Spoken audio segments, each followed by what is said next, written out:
దాదాపు ఒక 13 లక్షల రూపాయలు నా ఓన్ మనీ ఖర్చు పెట్టాను. రామోజీ ఫిలిం సిటీ ముందే గేట్ ముందు ఆఫీసు పెట్టాను. ఒక సందర్భంలో దీక్ష పెట్టాను. దీక్షలో కన్నాభిరామన్ లాంటి వాళ్ళు చనిపోయారు, వారు పెద్దలు.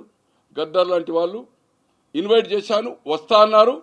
కానీ రామోజీరావు గారితో ఉన్న అనుబంధం కోసము చివరకు మధ్యాహ్నం నేను ఫోన్ చేసినప్పుడు మేము రాలేము, కొంచెం రామోజీరావు గారితో మాకున్న సంబంధాలు ఇబ్బందిగా ఉంటుంది, నీవు ఎవరితోటైనా పోరాటం చేస్తావు, కానీ మాకు కొన్ని లిమిటేషన్ ఉన్నాయని చెప్పేది అవుతుందో. గద్దర్ గారు అయితే వేరే భాషలో మాట్లాడారు, అంటే హైలీ రెస్పెక్ట్, దొరా నువ్వు ఎవరితోడైనా చేస్తావు, కానీ దయచేసి నాకు మంచి మిత్రుడు కన్నాభిరామన్ గారు నాకు త్రోట్ ఏదో ఉంది అక్కడ ఎస్ఆర్ ఇక్కడ నగర్లో ఎక్కడో, ఈయనేమో ఇక్కడ అల్వాల్ ఏరియాలో ఉండే, నాకు చాలా ఆప్తులు. గద్దర్ గారు అయితే అందరికీ తెలుసు, ఇప్పుడు చనిపోయే వారు కూడా నెంబర్ ఆఫ్ జర్నలిస్టులకు తెలుసు. అలాగే కేశవరావు గారు పిసిసి అధ్యక్షునిగా ఉండొచ్చారు నా దీక్షకు. నా దీక్ష ఉద్దేశం ఏంటంటే కార్మికుల చట్టాలను ఉల్లంఘించిండు. అక్కడ 10,000 మంది కార్మికులు చేసినా యూనియన్ లేదు, వాళ్లకు బోనసులు లేవు. ఇప్పటికి 40 ఏళ్ళు అయింది స్టూడియో స్టార్ట్ అయ్యి. 92లో స్టార్ట్ అయింది అనుకుంటా, 92లో వర్క్ స్టార్ట్ అయ్యి 96లో ఫంక్షనింగ్ స్టార్ట్ అయింది. కార్మికులను తీసేసిండు, వాళ్ళని జీతభత్యాలు ఇచ్చాను, యూనియన్ పెట్టాను. లేబర్ మంత్రి రాజశేఖర రెడ్డి గారి క్యాబినెట్లో వినోద్ గారు ఉంటారు. వినోద్ గారు అంటే గడ్డం వినోద్ వెంకటస్వామి కుమార్. చివరకు ఆయన కూడా అధికారులను పంపిస్తే అధికారులను లోపరుచుకున్నాడు. వాళ్ళది అక్కడ లేబర్ ఆఫీసర్స్ ఎక్కడ ఉంటారంటే దేవి థియేటర్ పక్క టెంపుల్స్ ఉన్నాయి కదా, నేను వెళ్ళాను. మీ టిఫిన్ మీరు తీసుకెళ్లాలా, మీ నీళ్లు మీరు తీసుకెళ్లాలా, కావాలంటే అక్కడ నీళ్లు కొనండి, రిసిప్ట్ ఇవ్వండి, నాకు 100 రూపాయలు ఒక మినరల్ వాటర్, మీ తీసుకుపోవడానికి వీలేదన్నాను. అన్ని ఎంక్వైరీ చేయడానికి పోయారు, కానీ లోపాయకారిగా వాళ్ళని లోపరుచుకున్నాడు. Minimum wage board chairman Babar Saleem Pasha ఇప్పుడు లైవ్ ఉన్నాడు. ఎన్టీపీసీలో 16 సంవత్సరాలు అతను జాతీయ నాయకుడు. రామగుండంలో మినిమం వేజ్ బోర్డు చైర్మన్ కూడా పర్మిషన్ ఇవ్వలేదు. ఆయన వస్తుందని తెలిసి గేట్ల కాడ ఆపేసేశారు. కథం, నో క్వశ్చన్ ఆఫ్ పర్మిషన్, మా బాస్ గారు చెప్తేనే పర్మిషన్. అంటే ప్రభుత్వాలను ముఖ్యమంత్రిని శాసించే స్థాయిలో ఈ పేపర్ అడ్డం పెట్టుకుని అవుతుందో దురాఘాతాలు చేశాడు. ఒక ప్రజా రహదారిని 100 సంవత్సరాల నుంచి ఉంది, 100 years, అనాజ్పూర్ టు ఇబ్రాహీంపట్నం 13 కిలోమీటర్లు ఉంటుంది. 2 వైపులా తారా సితారా హోటల్ మొదలుకొని అటు ఆయన గుట్ట మీద బుల్లెట్ ప్రూఫ్ భవనం వరకు ఏదైతుందో మధ్యలో రోడ్డు ఉంటుంది. ఆ రోడ్డును ఏదైతుందో గేట్లు పెట్టి ఆక్రమించి ఈరోజు 3,000 దాదాపు 8,000 అనాజ్పూర్ ఏదైతుందో 8,000 పైన పాపులేషన్. ఆ 4-5 గ్రామాలలో ఇబ్రాహీంపట్నం పోవాలంటే వయా కోహెడ పోతున్నారు.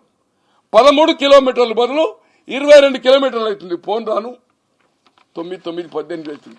ఎవరైతే పురాతన వాళ్ళు ఉన్నారో, ట్రాక్టర్లు ఉన్నది, రైతులు ఉన్నారు, బంధుత్వం ఉంది. అక్కడ 16 గ్రామాలు ఉంటాయి అనాజ్పూర్ టు ఇబ్రాహీంపట్నం బిట్వీన్ నాయన్పల్లి, రాపోలు, తర్వాత ఈ గ్రామాల్లో. ఆ గ్రామాలకు ఏదైతుందో బంధుత్వం ఉంటుంది.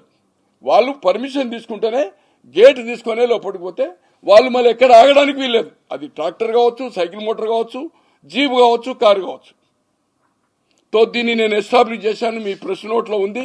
2010 10th మంత్లో ఏదైతుందో చివరకు దానకిషోర్ గారు ఇప్పుడు మున్సిపల్ హై పొజిషన్లో ఉన్నాడు అనుకుంటా. అతను కలెక్టర్ రంగారెడ్డి జిల్లా ద్వారకోట దగ్గర. నేను ఇన్ఫర్మేషన్ యాక్ట్లో అప్లై చేశాను ఈ రహదారి గురించి. ఈ మ్యాప్లను పెట్టి పంపలా 10-12 రోజులు కలిశాను. ఏంటి సార్ ప్రాబ్లం, మాకు ఇబ్బందిగా ఉంటుంది రామోజీరావుతో అని చెప్పాడు. ఈ రోజు లైవ్లో బతుకున్నాడు.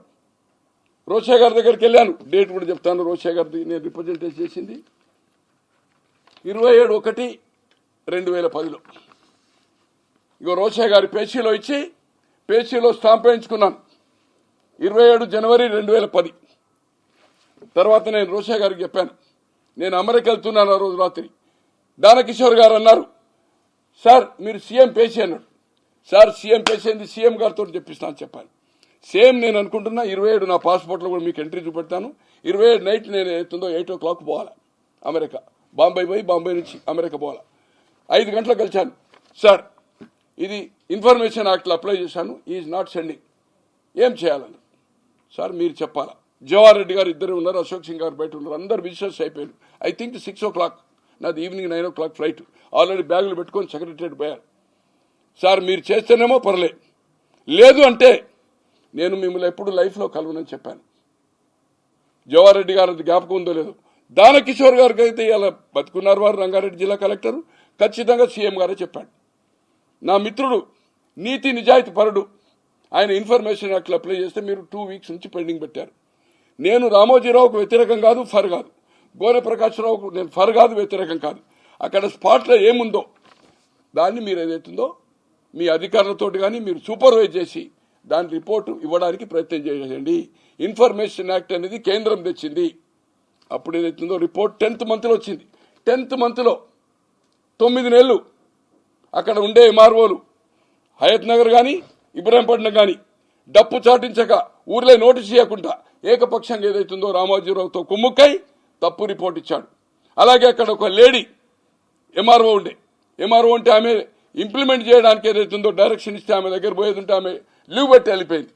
ఆర్డీఓ ఆఫీస్ ఇక్కడ మన గోషామాల్ స్టేడియం దగ్గర ఉంటుంది.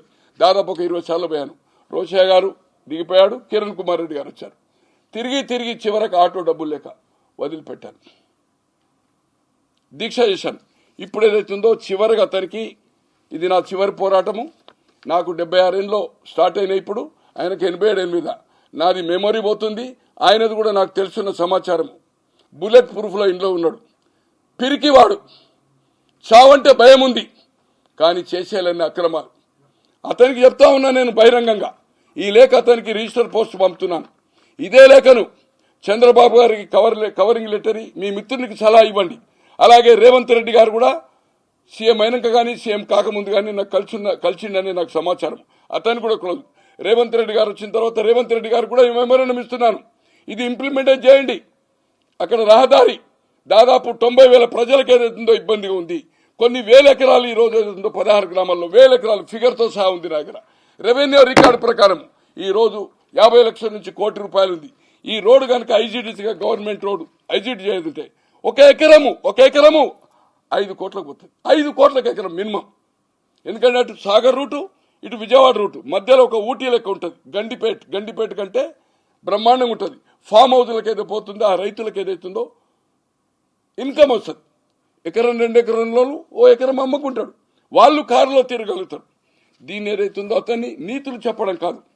విజయవాడ ఏమైందో మనం చూసాం, అంతకుముందు వైజాగ్ ఏమైందో చూసాం.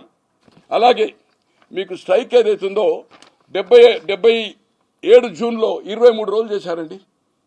కార్మిక చట్టాన్ని అది ప్రావిడెంట్ ఫండ్ అనుకోండి, జీతాలు అనుకోండి, యూనియన్లో ఉండద్దు అనుకోండి, ఎవరన్నా ప్రెస్ వాళ్ళకు డిన్నర్స్ ఉంటాయి. ఈనాడు వాళ్ళు పోవడానికి వీలేదండి.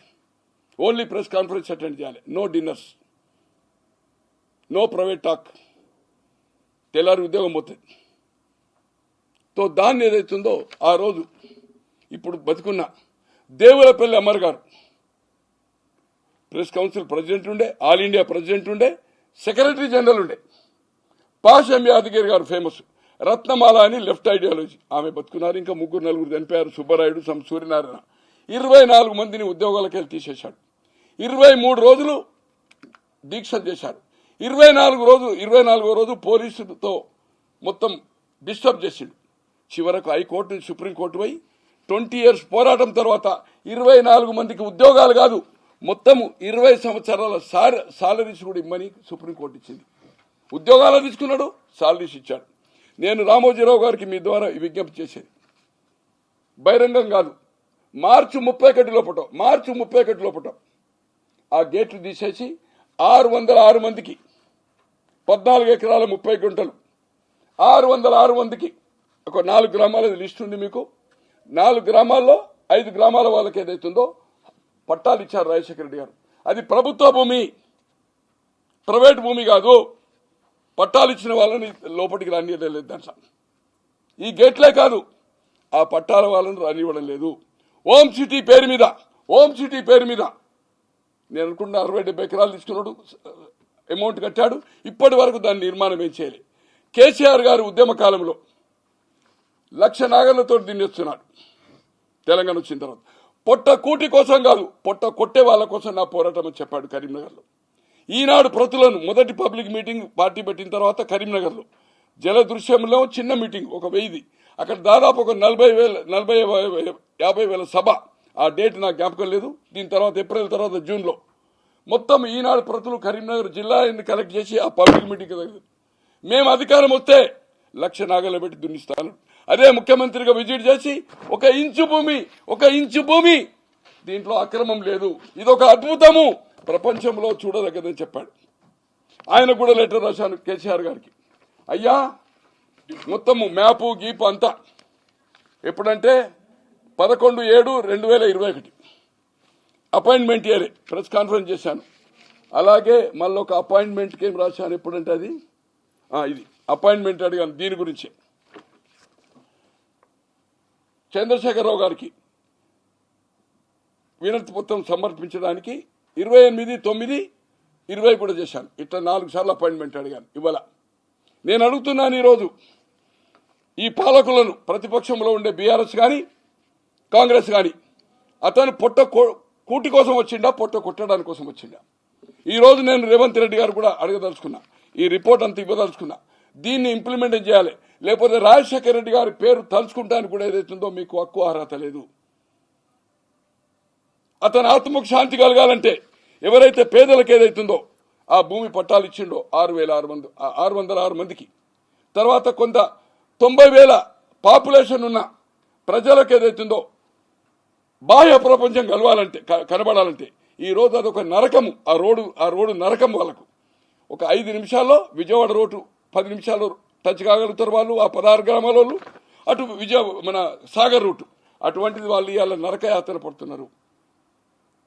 కోట్లాది రూపాయలు వాళ్ళకు వచ్చే ఆదాయాన్ని నష్టపోతున్నారు. విద్యార్థులు పెళ్లిలకు కానీ పోవాలంటే ఇబ్బంది పడుతున్నారు. ఇప్పటికైనా కళ్ళు తెరవండి. మనిషి తప్పుడు చేయడం సహజము, కానీ మార్చుకోవాలి. నేను అడుగుతున్నా మీ ద్వారా, వాల్మీకి చరిత్ర చూసుకో, సినిమా చూడు, నీ పాత సినిమా నువ్వే కొని ఉంటావు 5,000కో 10,000కో. వాల్మీకి ఎన్టీ రామారావు గారిది ఎలా ఉండే వాల్మీకి, తర్వాత వాల్మీకి ఎలా ఒక ముని ఎట్లా అయ్యాడు, అట్లే పాండురంగ అంటే పాండురంగ మహత్యం అని, అది ఎన్టీ రామారావు సినిమాని. పాండురంగ అనేది ఒక చరిత్ర, వాల్మీకి అనేది ఒక చరిత్ర. తో అవి పురాణాల్లో ఉన్నాయి. దాన్ని కూడా చూసేదైతుందో ఈ 2 సినిమాలు. ఈరోజు రాత్రి రామోజీరావు గారు ఈటీవీ ప్రత్యేకంగా వచ్చింది. ఇది నాకు ప్రింట్ కాదు, ఒక సెకండ్ చూపెట్టారు. ఇది చూసుకో, ఈ 2 సినిమాలు చూడు, వాళ్ళు ఎలా మారినరో. పోంగేం తీసుకుపోవు, ఇవాళ రేపో చచ్చిపోతావు. నా పని కూడా అంతే. నేను కూడా మెమొరీ పోయింది నాకు, నేను ఇబ్బందుల్లో ఉన్న హెల్త్. నీదైతే బుల్లెట్ ప్రూఫ్లో ఉన్నావు, నేను బుల్లెట్ ప్రూఫ్ లేను, బాహ్య ప్రపంచం తిరుగుతున్నా. కళ్ళు తెరువు, తప్పును సరిదిద్దుకో, లేకపోతే నరకము నీకు చూపెడతా.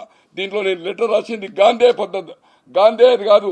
సంగీతానికి చింతకాయలు రాలే, అది నీకు తెలుసు, నాకు తెలుసు. చట్టాన్ని అతిక్రమించి కూడా నీ గేట్లను గిట్ట గతంలో ఇచ్చాను ఛాలెంజ్. ఇది చివరిది, March 31 లోపల చేయకపోతుంటే, నీ గేట్లు గిట్ట తీసేయపోతుంటే, నీ మొత్తం రహదారిని ఏదైతుందో డోజర్లు పెట్టి కొట్టకపోతే నా పేరు గోనె ప్రకాష్ రావు కాదు. అట్లే పాలకులు చెప్తున్నాను, నేను ఇవి పంపుతున్నాను. మోడీ గారికి కూడా నేను ట్రాన్స్లేట్ చేసి ఒక కవరింగ్ లెటర్ ఇస్తూ ఢిల్లీకి వెళ్ళి సౌత్ బ్లాక్ లో వారు అపాయింట్మెంట్ అయితే దొరకది, రిసెప్షన్ లో ఇస్తున్నాను. ఆద్వాని గారికి వారు చాలా క్లోజ్, అతనికి మీ మిత్రునికి చెప్పండి అని. అలాగే బాబు గారిని, నారా లోకేష్ గారిని, హోప్ ఆఫ్ ద యూత్. రేపు రాబోయే రోజుల్లో తెలుగుదేశం ప్రభుత్వం అధికారంలో వచ్చి Lokesh will run the show. KTR గారి దగ్గర చేసిండో ముఖ్యమంత్రి చంద్రబాబు గారైనా ఎవ్రీథింగ్ టేక్ ఓవర్ అనేది లోకేష్ గారు చేయబోతున్నారు. వారిని కూడా